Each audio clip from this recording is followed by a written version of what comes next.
Hi and welcome to another episode of Easy IVF. Today we'll be talking about 10 considerations for men in same-sex relationship who wants to have babies. Stay tuned. So, 1 in 6 heterosexual couple experience some sort of infertility. Amongst men in same-sex relationship, it's almost impossible for them to conceive without any sort of medical intervention.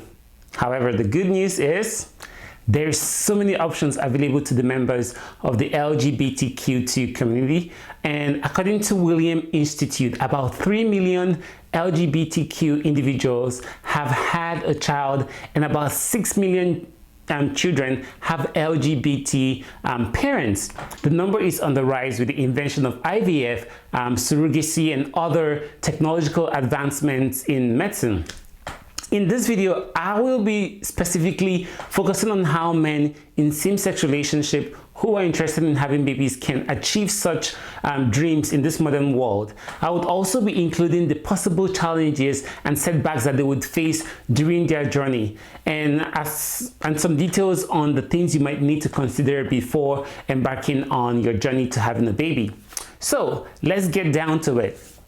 The first thing you have to do if you're a couple in same-sex relationship who wants to have kids in the future is freeze your sperm.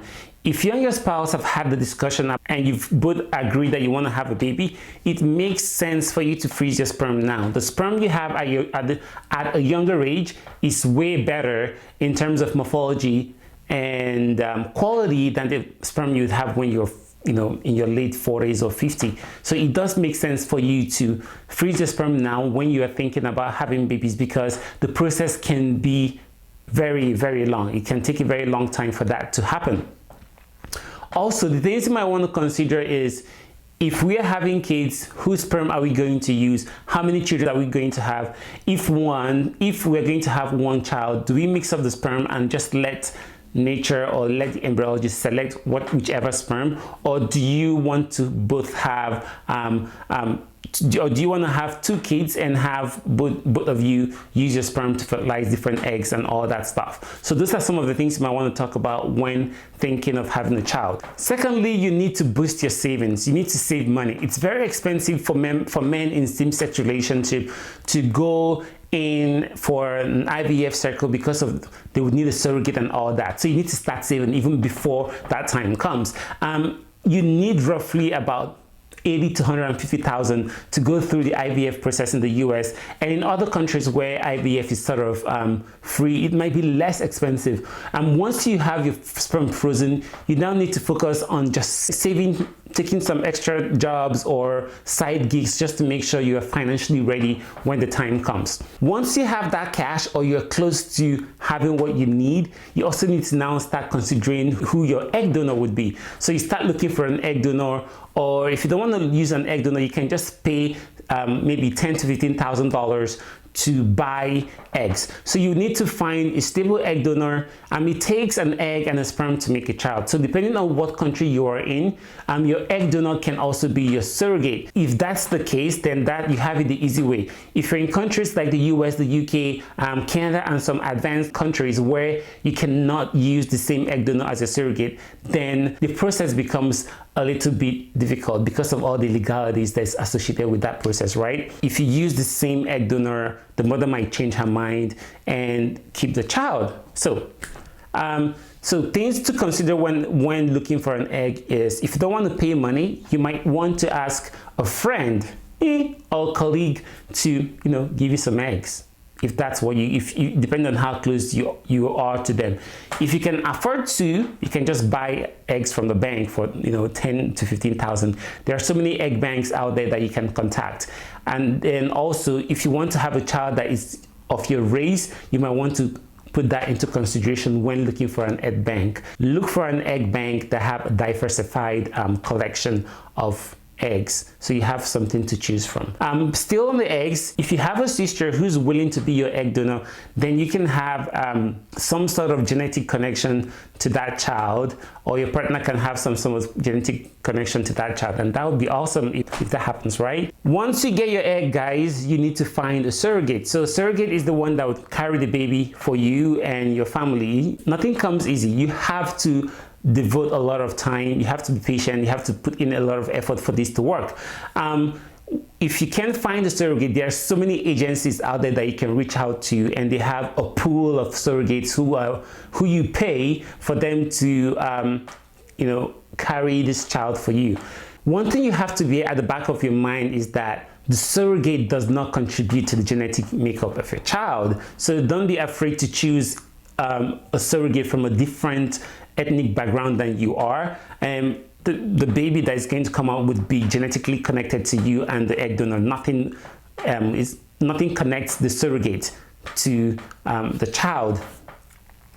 All you need is basically a healthy surrogate. You can also travel to countries where it is super cheap to pay for these services, like India or some other countries that you can go to for IVF treatments. If you do have close bonds with your friends and family, you can ask some of them to become your surrogate. When you're looking for a surrogate, you're also looking for an IVF clinic. You look around your area to find clinic that best works for you, that best suits your finances, that is also close to your home or to your work, and things like that might be important to you. Maybe you want a clinic that would be LGBTQ friendly. So I'll make a video on how to choose the right IVF clinic for you. And when choosing a clinic, do not rule out international destination. You can save as much as 50% of the cost of the IVF if you go abroad to get it done than doing it in the US or some places in Canada. If finding an egg donor and buying an egg and all that stuff is very, very difficult for you to do, or maybe for some reasons you and your spouse or you and your partner or you and your common law partner have issues with sperm production, things you might also want to consider is embryo donor, right? So you use a donated embryo and look for a surrogate and just use that. What you need to know is that when you use a donated embryo, you do not have any genetic connection to that child. So the good news is in many authorized clinics, you don't really have to pay to get these embryos. There are programs in Canada where embryos are donated and they are given to intended parents. Compared to paying $10,000 to $20,000 for eggs, you can get already made embryo for free. You still need to find a surrogate, and there's no genetic connection to the child. All right, that's the things you just need to be at the back of your mind. Once you have your surrogate, you've had your egg or your embryo ready and frozen, you need to contact a lawyer. Guys, without a fertility lawyer, all the things you're doing is sort of, you're doing all of that in vain, because you need to have your paperwork in place. Make sure you find a lawyer that has your back. One thing you to remember is that those contracts you sign with your lawyers, some of them are very generic, right? And they kind of like serve every client. You should seriously read the lines, read the pages word for word, and kind of like make changes and make some markups of the things that you would like to change.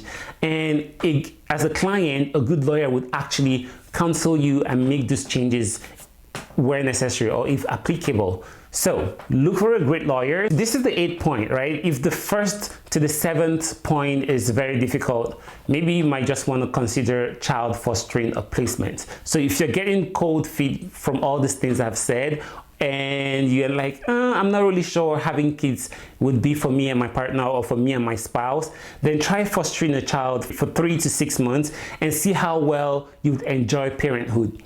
The goal with foster care is to eventually reunite the child with their original parents after they get past difficult times. You also need to say goodbye eventually, and maybe that might trigger you to want a child, or it might just make you realize that having kids is not for you. Test the waters that way before jumping into the whole river of parenthood. The 9th thing to consider as men in same-sex relationship wanting to have a child is to adopt. So IVF for men in same-sex relationship is expensive for sure. Adoption, on the other hand, could be cheaper if done the right way through the states. Or if you do adoption from person to person or privately, in some cases you're able to adopt a child you fostered. So if you foster the child, you're also able to adopt them. And if the opportunity comes up and you're interested, you can do that. So you foster a child, and if the opportunity for that child to be adopted comes up, you can adopt that child. And the advantage you get with that is that you know the child, you can coexist or live together with that child, right? And when considering adoption, it's highly recommended you kind of adopt domestically. There is a risk of discrimination when you try to adopt internationally. So you can't fight their process, right? So basically you can't fight their process in an American or Canadian court where discrimination is applied. In Canada, for example, where gay marriage has been legal for over 13 years, any discrimination to adopt based on sexual orientation could be challenged in court. So you can also adopt from countries where it's legal to be in same-sex relationship. The last and final point is to co-parent. Yes, co-parent is a very, very interesting way of having a child and living life and having some free time and all of that. So basically with co-parenting, 2 to 4 people can decide to have kids and raise them together. So 2 of the parents can be genetic parents, and in some cases everyone has some sort of connection. Take this scenario, for example. 2 female couple in same-sex relationship love the idea of co-parenting and discusses that with their bestie who are men in same-sex relationship. Bypassing the IVF route, each woman is inseminated with one of the male sperm, and they all become co-parents. Some of the benefits of co-parents is that you don't get to babysit all year, right? It's a shared responsibility within 4. Financially, it's less expensive because you have 4 people catering for 2 other babies, depending on how many kids you want to have. The legalities of co-parenting, however, is very, very complex and would vary depending on where you live. Things like whose name is going to be on the birth certificate. Can more than 2 parents be named? One thing you should have at the back of your mind is that having your name on the birth certificate doesn't necessarily give you parenting rights. So you might also want to think about legal guardianship. The best thing is that before you get into co-parenting, talk to a lawyer. Make sure you have everything in place.